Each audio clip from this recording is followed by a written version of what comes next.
Нема лекови на онкологија. Бойкотираме супермаркети затоа што трговците ги вадат цените од ракав. Младо девојче усмртено на пешачки премин од младо момче кое наместо во дом седнало зад воланот на бесно возило.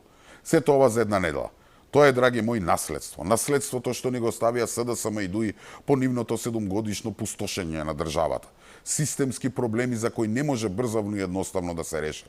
Политиката на неказнивот, с која царуваше во изминатите 7 години, остави длабоки последици во општеството и ќе треба да мине време пред да се опоравиме. Не може да очекуваме работите да се сменат преку ноќ. Гледам луѓе се чудат за тоа како момчето возач кој ја уби Фросина веќе имало направено белја со колата, но никој ништо не му направил, не го казнал. Па, зарем заборавивте на случајот со фамозниот кичеец, кој доби само 6 месеци казна за собраќајка што е предизвика кога исто така загина човек. Се утврди дека претекнувал на полна лента и то со голема брзина. Но го признал делото, изразил жалење, па тогаш судот ја прифати спогодбата и му изрекол поблага казна. Па зашто сега ова момче би очекувало различен третман?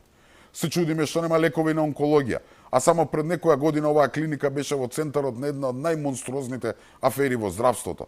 Памтите кога докторите и сестрите крадеа од болните за рак за да ставаат пари во джеп.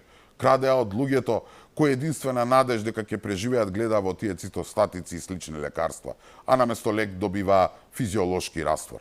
И сега се чудиме што нема лекови. Слично и со цените. Со години и години, посебно после короната, тогашната власт не направи ништо за дивењето на цените. Една инспекција не пратија, па сега да се чудиме што куршум не ги бие трговците. Да, работите се сменија, кај новата власт нема веќе попуштање. Еве само погледнете го примерот со телефонот што го имаше тој возач од Васил во притвор. Само некој час по обелодување на информацијата следеше решителна акција. Но реков, не може се да се смени преку ноќ. Ние сме сега во период на рехабилитација и ќе треба да издржиме некое време додека работите се сменат кон подобро.